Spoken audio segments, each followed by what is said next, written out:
Café na Praça com Ana Margarida Silva.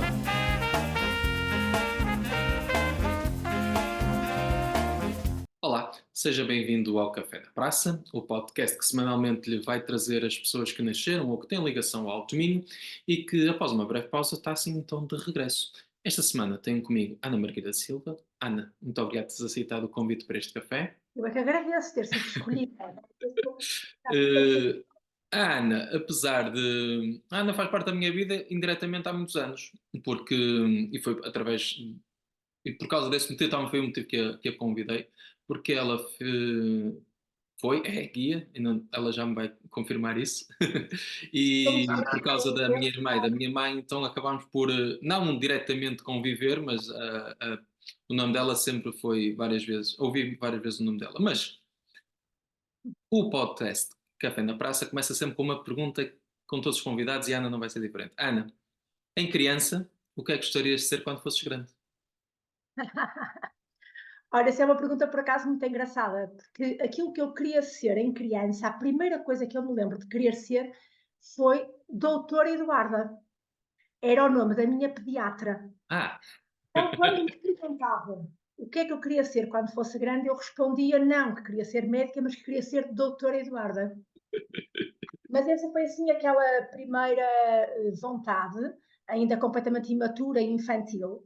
Depois, penso que até tenha sido anterior a terem entrado para a escola primária, como na altura se chamava, hoje primeiro ciclo, mas depois, quando comecei a aprender a ler e a escrever, e ao longo da minha escolaridade, logo na primária, aquilo que eu queria ser e aqui eu brincava com as minhas bonecas era exatamente aquilo que eu sou hoje, professora. Eu lembro-me de alinhar as minhas bonecas, de pegar nos livros daquela coleção da Anitta, que eu uhum. adorava e que devorava, e portanto fazia a voz de professora e depois de aluna, não é? Depois mandava cada uma das bonecas ler uma parte do livro, e obviamente era eu que fazia todas as vozes, não é? Porque as bonecas não falavam. Portanto, faço aquilo que de facto sonhei sempre ser e estou muito concretizada. Estudaste na Frei, depois liceu? Estudei na Freire, mas depois não fui para o liceu, fui Uhum, para a escola secundária de Monserrate, uhum. felizmente. Nada contra a escola secundária de Santa Maria Maior, mas a escola secundária de Monserrate é mesmo, a sério, uma das minhas casas. Não sei se é a segunda, se é a terceira, mas é uma das minhas casas, porque na altura nós ingressávamos na escola secundária no sétimo ano, portanto, hoje Uhum. os miúdos vão para a secundária no décimo, portanto, estão 3 anos na secundária. Nós tivemos 6, não é? Do sétimo ao 12º. E, de facto, as minhas vivências na escola secundária de Monserrate foram marcantes, especialmente a 2 níveis. Por muitos professores, excelentes professores que tive e que tenho a certeza que foram eles que me inspiraram para ser aquilo que sou hoje, professora também. E segundo, porque foi lá que eu fiz as grandes amizades que ainda hoje mantenho. Portanto, o meu grupo de amigas, que éramos basicamente 10 raparigas, ainda hoje nos mantemos todas muito próximas, muito amigas, e foi realmente na escola secundária de Monserrate que tudo nasceu e foi crescendo. E esse grupo de 10 amigas, era só na escola que convivia ou depois a amizade passou para Depois a outro mundo? amizade fez-me levá-las para as guias, claro. Tu é que as Portanto, levaste? depois, sim. Tu é que as levaste? Sim, basicamente eu terei levado grande parte das amigas que eu fui conhecendo ao longo do meu crescimento, eu fui levando-as para as guias, sim.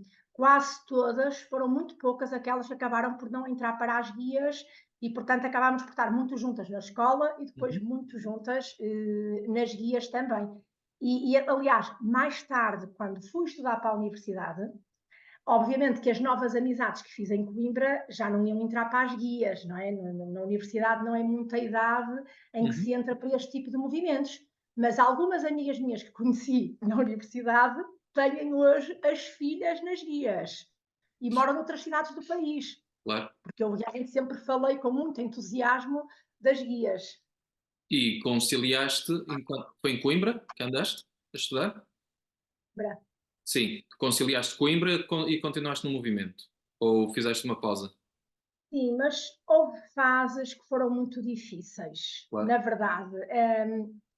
Aliás, a companhia de guias onde eu cresci, não é? Que foi a de Viana mesmo, passou algumas fases um bocadinho difíceis, porque na altura já existia Politécnico em Viana, Uhum. mas também ainda não existia a oferta de cursos que há hoje, e, portanto, ainda havia muito poucas chefes a ficarem a estudar em Viana. E, na verdade, por exemplo, quando eu entrei para a universidade, nós éramos 4 chefes. E eu fui a que fiquei mais perto de Viana. E fui para Coimbra, numa altura em que ainda não existia a A28. Portanto, a viagem fazia-se pela Nacional 13, não é? Pela antiga Ponte de Fão. A outra chefe foi para Lisboa e as outras 2 chefes foram para Faro, para a Universidade do Algarve. Portanto, houve ali uma fase que foi muito difícil para a companhia, porque não havia nenhuma chefe que estivesse realmente aqui em Viana, e em especial nas épocas de exames, eu simplesmente não vinha à Viana, porque eu sabia que se viesse a Viana, eu não ia aprovar nos exames, porque eu enfiava-me o fim de semana inteiro nas guias, que era o Uhum. que fazia no resto do ano. Portanto, na altura em que era mesmo para estudar, eu ficava tipo 1 mês ou 1 mês e meio, às vezes sem vir a Viana, e, claro, foi difícil conciliar. Mas depois, quando terminei o curso, eu e essas outras chefes que também tinham entrado para a universidade comigo, dessas 4, 3 voltamos para Viana e decidimos. Portanto, a companhia nunca fechou, não é? Mas passou ali uns anos muito difíceis e depois, quando regressamos, decidimos reativar e a companhia cresceu muito novamente. Mas hoje verifica-se um bocadinho isto novamente. Eu tenho lá as minhas filhas com chefes todas a estudarem fora e é difícil.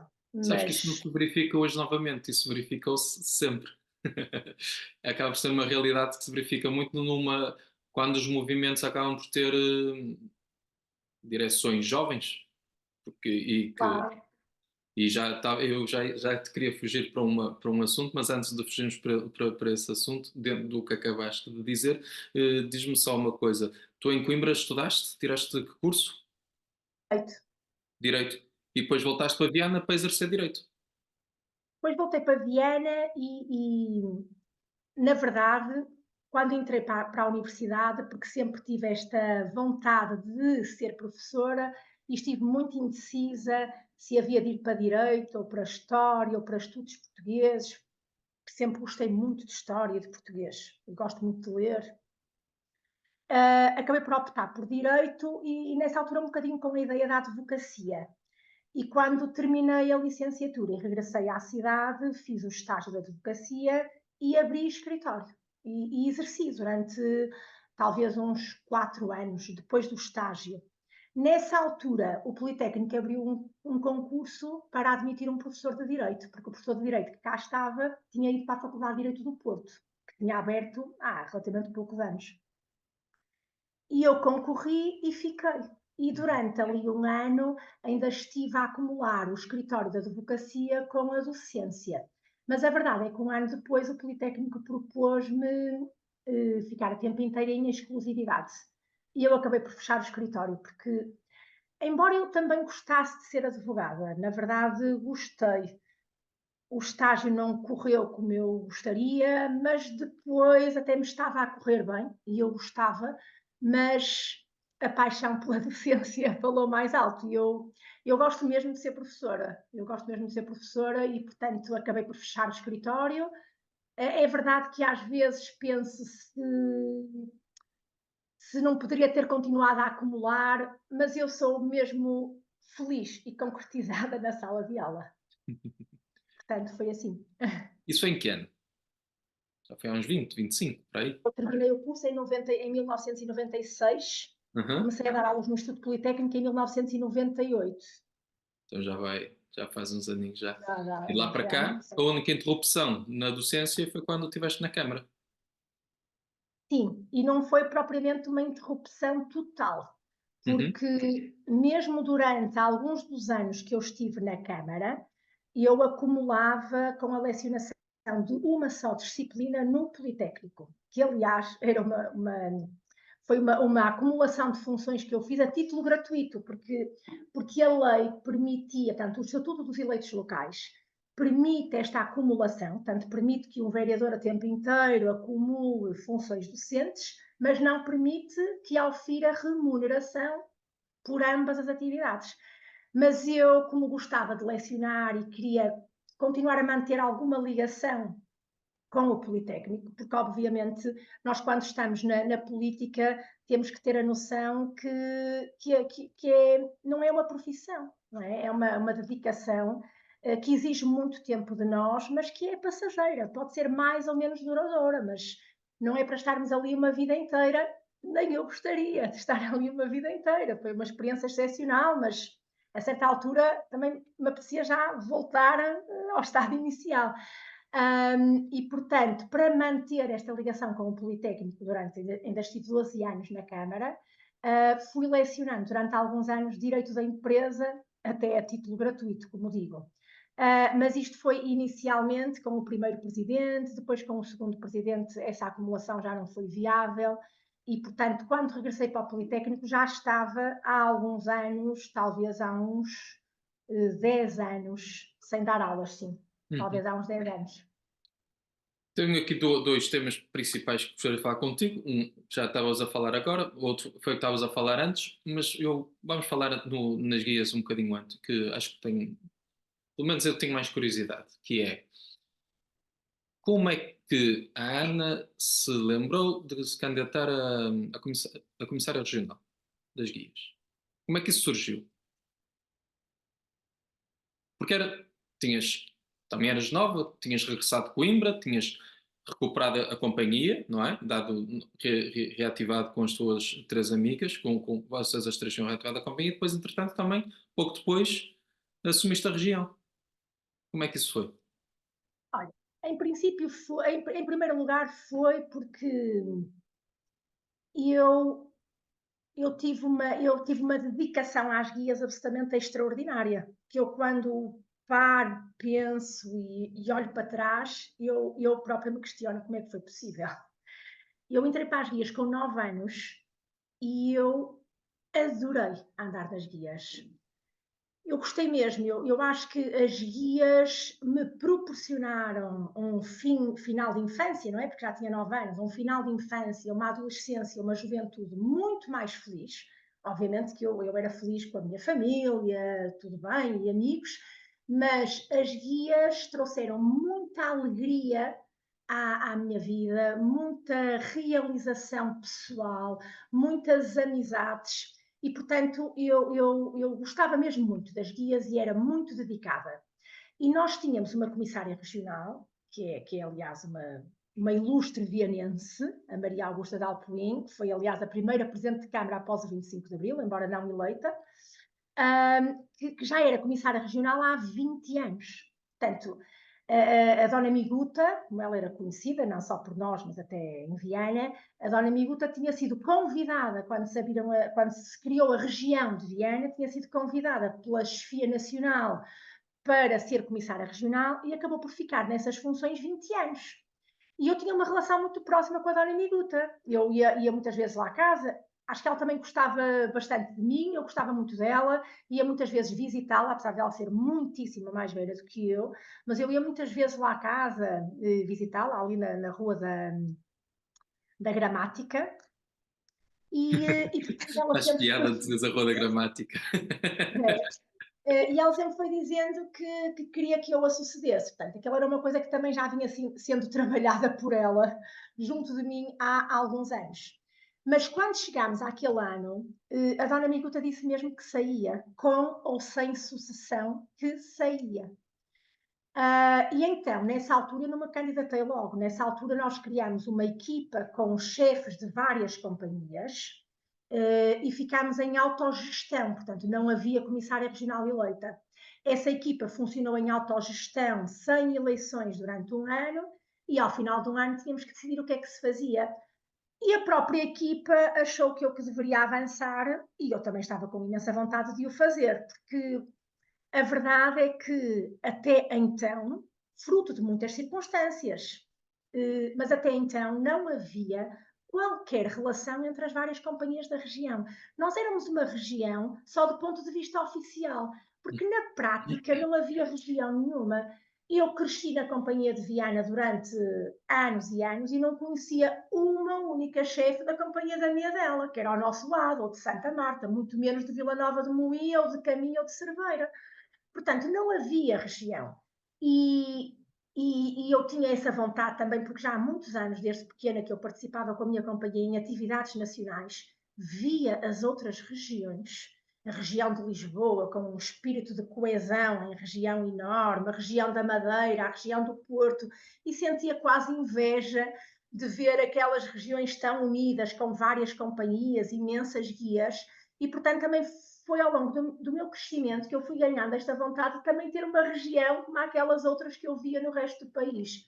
E por isso foi mesmo assim com naturalidade e foi um trabalho excepcional, que não foi só meu, foi de toda uma equipa, e não foi só da equipa que estava no Comissariado Regional, foi também de chefes, das chefes principais das várias companhias, como a tua mãe, a São Mesquita, que até foi recentemente homenageada pelo município de Viana do Castelo, porque, por exemplo, a tua mãe era chefe já para aí há 20 anos, na minha dela, não é? E de repente surgem umas miúdas, não é? Porque a tua mãe podia ser minha mãe também, e de repente surgem umas miúdas para pegar na região e para coordenar o trabalho das companhias e tentar que as companhias melhorassem. E estas chefes mais velhas, como a tua mãe, como a Fátima Fraga em Santa Marta, a Lourdes em São Romão, a Dores em Cardielos, eram pessoas já com alguma idade, que estavam ali há muito tempo nas guias, mas que nos apoiaram enormemente. E isso também foi muito importante para que o nosso trabalho fosse bem sucedido, porque de facto foi preciso cortar com algumas práticas, as guias praticamente não se fardavam, fardavam-se mal, faziam poucas atividades, acampávamos pouco, só acampávamos no verão, na Páscoa já não se acampava, mesmo em termos de progressão das provas que as guias têm que realizar ao longo das idades, isso não era muito trabalhado, a própria formação das dirigentes também não era uma grande aposta, e portanto foi preciso romper ali com muitas coisas, mas de facto foi um trabalho no qual nós também fomos muito apoiadas por estas chefes mais velhas. E eu guardo mesmo isso, e por isso eu tenho um carinho enorme pela tua mãe e por todas estas outras chefes, porque elas foram, se calhar, mais importantes do que nós. O que estás a dizer, acho que acaba por ser um bom exemplo para muitas associações do nosso conselho, em que as pessoas se perpetuam, mas que em vez de apoiarem os mais novos, que acabam por. Sentiste isso enquanto quando eras responsável regional, ou também quando depois estavas pela Câmara, sentias isso? Ou sentiste o apoio que tu sentiste? O que é que verificavas mais a nível associativo? Olha, deixa-me só dizer-te que essa é uma questão que realmente eu vejo em alguns movimentos, em algumas associações, eventualmente também até em algumas companhias de guias, se calhar mais nos agrupamentos de escuteiros, porque as mulheres geralmente não ficam tantos anos como os homens, não é? Nós vemos nos agrupamentos de escuteiros, vemos uma chefia muito mais envelhecida do que as chefias das guias, com o que isso tem de bom e com o que isso tem de mau, não é? Porque, por exemplo, aquela questão que eu referi há pouco, de que as chefias vão estudar para fora e as companhias ficam um bocadinho desapoiadas, isto nos escuteiros não acontece, porque realmente há chefes que ficam lá até aos 60, 70, 80 anos, e portanto os mais novos vão estudar para fora, mas têm cá chefes que asseguram o funcionamento regular das coisas, não é? Mas eu acho que não tem mal se as pessoas tiverem vontade de ficarem até aos 60, até aos 70, até aos 80. O que tem mal é que essas pessoas que ficam aos 60, até aos 70, 80 não saibam dar oportunidade aos mais velhos, aos mais novos, perdão. Que saibam um bocadinho passar para a retaguarda, estar ali, tudo bem, a aconselhar, mas dar oportunidade aos mais novos de assumirem as rédeas, de fazerem e de crescerem, porque nós crescemos com isso. E deixa-me dizer-te, porque isto é mesmo verdade, que eu isso acho que era a tua mãe, que infelizmente já não está entre nós, fazia lindamente, lindamente. Eu sou do tempo em que a tua irmã passou a ser chefe, não é? Eu estava no comissariado regional Hum? quando a tua irmã começou a ser chefe, e portanto assisti pessoalmente a todas estas gerações de chefes que se foram sucedendo a partir da tua irmã, da Anabela Mexia e por ali fora. E a tua mãe fazia muito bem isto. Era um esteio, era alguém que estava ali sempre a dar segurança, sempre a apoiar, sempre com um sorriso, mas que deixava as mais novas assumirem as rédeas e fazerem, e até fazerem diferente, pior às vezes, melhor acho eu a maior parte das vezes, mas isso é que é o difícil, é nós sermos capazes de deixar os mais novos voarem, não é? É Sim. como quando somos pais relativamente aos filhos. Uh, na Câmara, na Câmara, nos primeiros anos, eu senti-me apoiadíssima, apoiadíssima. Como sabes, ou lembrar-te-ás, eu, no primeiro mandato, portanto, eu fui vereadora do Dr. Defensor Moura, portanto, o Dr. Defensor Moura que era o Presidente da Câmara, e o Dr. Defensor Moura, eu não sei como é que ele consegue, mas ele consegue manter uma calma e fazer uma gestão do tempo. Portanto, o Dr. Defensor Moura estava na Câmara das 9 da manhã às 8 da noite, e consegue estar normalmente muito calmo e muito disponível para nos atender. Portanto, eu lembro-me todas as manhãs que eu, quando às vezes chegava mais cedo do que o doutor Defensor Moura, percebia que ele estava a entrar porque o doutor Defensor Moura assobia imenso. Assobia muitíssimo. E, portanto, eu ouvia o assobio e percebia que o doutor Defensor Moura estava a entrar, ia ao gabinete dele, cumprimentá-lo, e ficávamos logo ali a tratar de alguns assuntos. Portanto, era uma pessoa que era mesmo muito disponível para ajudar e que dava o corpo às balas, até quando nós às vezes fazíamos alguma coisa que ele até achava que não estaria muito correta, que poderíamos ter feito de maneira diferente, mas dava o corpo às balas, apoiava-nos imenso. Portanto, a esse nível não tive dificuldade, não tive mesmo dificuldade, porque em termos de pelouro, não é? Eu fui pegar em alguns pelouros, mas no caso da área social, a área social estava muito pouco trabalhada quando eu fui para a Câmara, portanto era um pelouro quase inexistente. Claro, tinha um trabalho muito bom já no terreno, que eram as habitações sociais, as urbanizações municipais, portanto, que já existiam nessa altura, mas de resto não havia mais nada. Havia muitos municípios por Portugal fora, já com um trabalho imenso na área social, e nós estávamos praticamente ainda no ponto de partida, não é? Portanto, também não tinha, digamos, não tinha um vereador anterior que me pudesse passar a pasta, assim, com... Pronto, havia um vereador anterior, mas que também tinha outros pelouros, e a ação social não tinha sido provavelmente muito trabalhada antes, mas de facto o doutor Defensor Moura apoiou-me muitíssimo, não tive mesmo dificuldades. O que é que, voltando às guias, foi a política que te fez, a política não, quando integraste, quando passaste para a Câmara, que depois tiveste que deixar o comissariado? Foi isso? Eu Não, não percebi a pergunta. tu deixaste o comissariado quando passaste, quando foste eleita, certo? É isso? Hum, Mais ou Deixa-me menos. fazer contas, porque acho que sim ou não. Mas o mais Hum, importante não é esse momento. O mais importante depois de ter saído da variação, voltaste ao movimento? Que eu na introdução disse não, será não, sempre, mas deixa-me nesta lá, altura deixa-me como é que coisa. estás? Não, é assim. Eu, quando deixei de ser comissária regional, ainda continuei como chefe das guias em Ponte de Lima, Uhum. porque eu, entretanto, tinha aberto lá a companhia e, portanto, eu lembro-me de estar na Câmara. Eu, quando fui para a Câmara, ainda era chefe das guias. O que é que já não era comissária regional, era chefe das guias em Ponte de Lima. E depois ainda me mantive há alguns anos. Eu só saí das guias 5 anos depois de estar na Câmara. Eu saí das Uhum. guias em 2010. Eu saí das guias quando as minhas filhas começaram a andar. Porque enquanto elas não andavam, eu ainda as Elas iam levava atrás. nas baby cocks para as reuniões. Aliás, há uma coisa muito engraçada que é, há uma prova que as meninas ali por volta dos 10, 11 anos têm que fazer, que é dar o biberão e mudar a fralda a um bebê, e as Pronto. meninas que tinham aquela idade, naquela altura, fizeram isso com as minhas filhas, fizeram essa prova com as minhas filhas nas guias. Pronto, depois saí, realmente em 2010 saí. E não voltei. Mesmo depois de sair da Câmara, não voltei. Não voltei, eu sou efetiva colaboradora, Sim. ou seja, vou colaborando pontualmente quando me solicitam. Olha, neste momento, por exemplo, eu estou a dar aulas de guitarra todos os sábados, no final da reunião, estou a dar aulas de guitarra a todas as meninas que quiseram vir aprender das guias. Uhum. E ainda há uns tempos as chefes me pediram para estar numa reunião, porque elas tinham uma atividade regional, e eu fui, portanto, pontualmente vou colaborando, e até te digo que pontualmente até estou disponível para colaborar muito mais.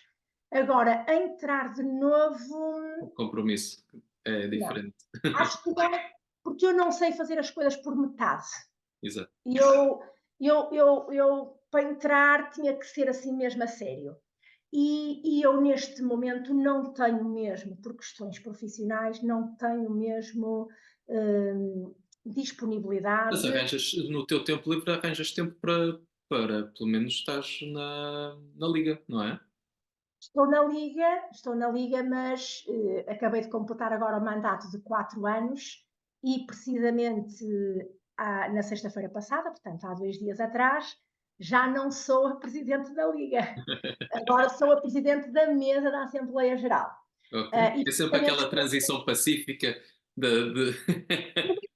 foi uma troca. O Presidente da mesa voltou a ser Presidente da direção e eu, que era Presidente da direção, fui para Presidente da mesa, precisamente porque eu, de facto, de 2020 para cá, a minha vida profissional cresceu. Portanto, eu sou professora, mas sou professora em vários sítios e em vários níveis de ensino e várias disciplinas diferentes. Dou inclusivamente aulas online para um país africano, que é Cabo Verde, Uhum. o que significa que dou aulas no horário normal de trabalho, fora do horário normal de trabalho, portanto, não tinha mesmo disponibilidade, agora até falando um bocadinho da Liga também, não tinha a disponibilidade que a Liga precisa e merece. Porque a Liga, de facto, tem desenvolvido um trabalho muito, muito meritório, que eu até não conhecia tão bem quanto passei a conhecer desde que para lá fui nestes 4 anos, não é? Conhecia alguma coisa, mesmo quando estava na Câmara, cheguei a ir várias vezes à Liga dos Amigos do Hospital, mas de facto a Liga faz um trabalho que é, aliás, muito reconhecido pelos próprios profissionais de saúde, os médicos, os enfermeiros, por exemplo, ao nível do voluntariado, quando foi a pandemia do Covid, o voluntariado esteve suspenso, porque obviamente se os doentes não podiam receber os seus familiares, não iam estar a receber voluntários, como é óbvio, não só para a proteção dos doentes e também dos nossos voluntários, e portanto o voluntariado foi suspenso, e eu tive imensos profissionais de saúde a dizer-nos que sentiam uma falta enorme dos nossos voluntários nos vários serviços hospitalares. Já para não falar da questão da dádiva de sangue, de sermos um hospital que é autossuficiente em sangue, e também das ofertas de equipamentos hospitalares que temos feito de milhares e milhares de euros ao longo dos anos. Portanto, a Liga também exige neste momento alguém com mais disponibilidade. Portanto, o Dr. Defensor Moura voltou para presidente da direção e o que é absolutamente extraordinário é que está com uma enorme vontade, apesar da idade que já tem, está com uma enorme vontade, e na Assembleia Geral das Eleições, que foi na sexta-feira, com imensas ideias novas já para lançar no novo ano. Mas, de facto, a disponibilidade agora não é grande, e nós também, quando vamos assim crescendo mais e envelhecendo, eu tenho 3 filhos em casa, e às vezes também começo a sentir que os meus filhos estão a crescer, a crescer, a crescer, e que eu não estou não estou com eles tanto tempo quanto gostaria. E o tempo corre mesmo. O tempo corre mesmo.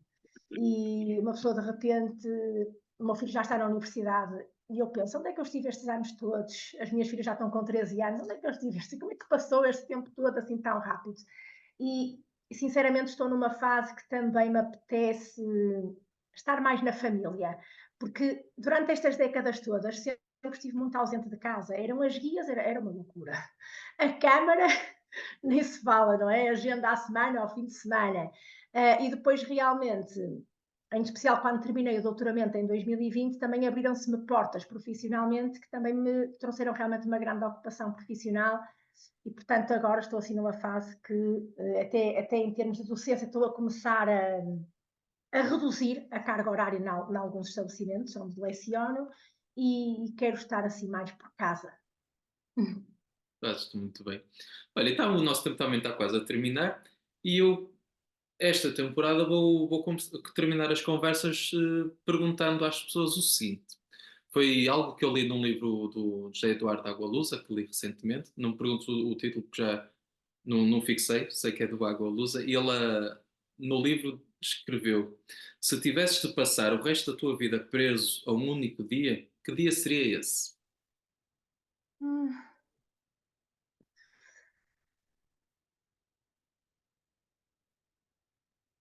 sei lá, de repente ocorrem assim 2 ou 3, mas vou ter que escolher um e, portanto, para escolher um, vou escolher o dia do meu casamento. Não pelo dia em si, não pelo dia em si, mas pelo que ele representa e pelo que ele iniciou, não é? Por aquilo a que o meu casamento deu início,